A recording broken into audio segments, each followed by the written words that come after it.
सागम पदनि स्वागतं स्वागतं हृदय मंदिरे स्वागतं स्वागतं स्वागतं हृदय मंदिरे स्वागतं स्वागतं स्वागतं।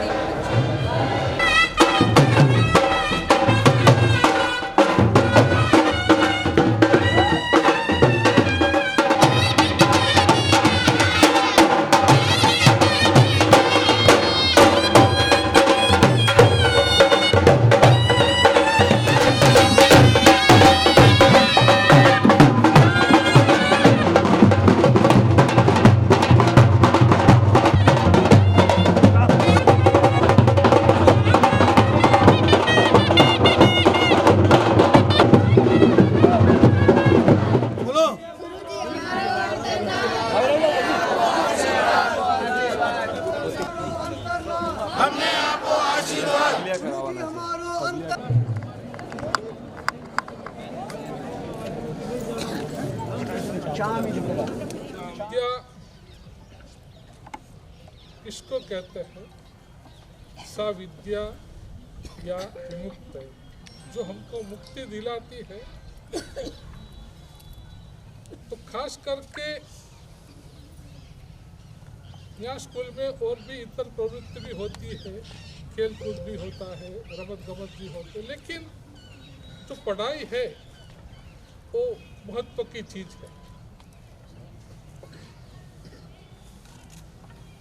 अरबस्तान का एक विद्यार्थी था, उसको संस्कृत पढ़ना था, तो उसने तपास की कि काशी में एक पाठशाला है, संस्कृत की पढ़ाई के लिए सबसे श्रेष्ठ पाठशाला है। वो अरबस्तान से चलकर हिंदुस्तान में आया, काशी में पहुंचा और पाठशाला में उसने एडमिशन लिया।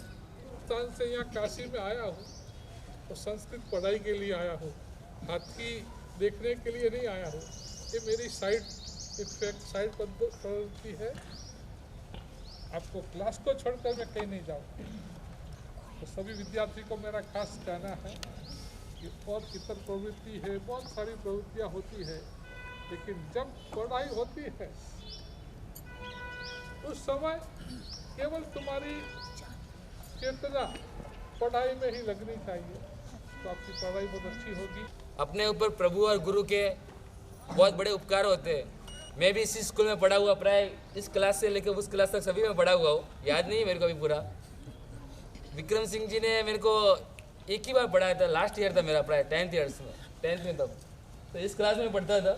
एक ही कड़ी याद है अभी मेरे को, 13 साल हो गए अभी भी। जैसी कड़ी थी, टट्टू मत कर टेट ओ धन और रे वास्ते, अभी भी याद है। ज्ञानतिमिरान्धानां ज्ञानाञ्जनशलाकया नेत्रमुन्मीलितं येन तस्मै श्रीगुरुवे नमः। गुरु गोविंद दोनों खड़े किसको लागू पाए, बलिहारी गुरु आपने गोविंद दियो बता। इन श्लोकों को आपने बहुत बार सुना भी होगा। गुरु गोविंद दोनों खड़े किसको लागू पाए। के घर की निशानी क्या है? हिंदू किसे कहते हैं मालूम है आपको? हिंदू शब्द की व्याख्या क्या? हिंदू, विक्रम भाई, हिंदू कितने शब्द है? दो। जिसका हृदय हिंसा से दुखी होता है उसको हिंदू कहते हैं। कोई भी जीव की हिंसा कर रहा है कोई, और उसका हृदय द्रवित हो जाता है, उसको बचाने के लिए वो दौड़ता है, उसको हिंदू कहते हैं। सुबह सुबह के अंदर एक पंडित जी मॉर्निंग वॉक के लिए चले थे। और एक वृक्ष के नीचे जाकर के खड़े रहे। तो वृक्ष के नीचे जाकर के खड़े रहे, उसी समय वृक्ष के ऊपर एक कबूतर बैठा हुआ था। क्या बोला?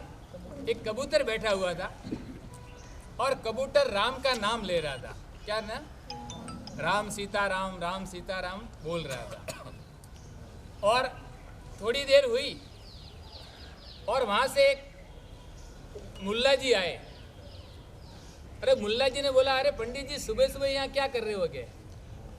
अरे कि ये झाड़ के नीचे में बैठा और ऊपर एक कबूतर बैठा है और कबूतर कभी का राम सीता दशरथ का नाम ले रहा है के। मुल्ला जी ने बोला, अरे कोई ये कबूतर कोई राम सीता दशरथ का नाम नहीं लेता है, ये कबूतर तो बोल रहा है कि खुदा तेरी कुदरत खुदा। तो सुबह सुबह एक पहलवान अखाड़े के अंदर वो कसरत करने के लिए जा रहा था, तो उन्होंने सोचा ये 3 लोग क्या कर रहे हैं इधर के, क्यों झगड़ रहे हो, क्यों काय की चर्चा चल रही है के? अरे के चर्चा ये चल रही है, पंडित जी बोल रहे हैं ये कबूतर जो बैठा है वो बोलता है कि राम सीता दशरथ, ये मुल्ला जी बोल रहे हैं कि कबूतर बोल रहा है खुदा तेरी कुदरत, और ये साग भाजी वाला बोल रहा है कि कबूतर तो बोल रहा है आलू मरचा अदरक बोल रहा है। तब उस जो पहलवान था जो अखाड़े में जा रहा था उसने बोला, अरे भाई क्यों झगड़ रहे हो आप लोग के? ये कबूतर न बोल रहा है राम सीता दशरथ, ये कबूतर न बोल रहा है खुदा तेरी कुदरत, ये कबूतर न बोल रहा है आलू मरचा अदरक, लेकिन ये कबूतर तो बोल रहा है कि मार लंगोट और कर कसरत। सबकी दृष्टि, वो अखाड़े में जा रहा है तो उसके मन में ऐसे भाव विचार होए तो उसको ऐसा ही आता है, ये पक्षियों की भाषा भी अपन जिसका जैसे ट्रांसलेशन करते वैसी अपने को लगती है। तो अभी अपने में जैसी दृष्टि वैसी सृष्टि। यदि आपके पास गुण दृष्टि है तो आप हर एक व्यक्ति के अंदर गुण देख सकते हैं। सब अपने अपने हिसाब से बराबर है। पंडित जी बोले वो भी सही है, मुल्ला जी बोले वो भी सही है, साग भाजी वाला वो भी उसके मन के विचार उन्होंने प्रकट किए। तो अपनी अपेक्षाएं सब सही है, लेकिन किसी के साथ झगड़ा करने की कोई ज़रूरत नहीं है।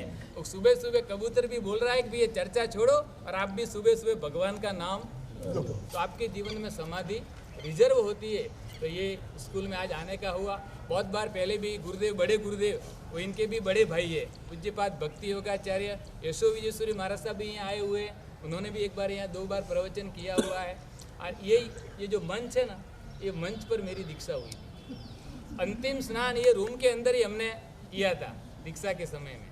और इस तरह से ये आपकी ये प्रांगण भी एक ऊर्जान्वित बना है। इस गांव की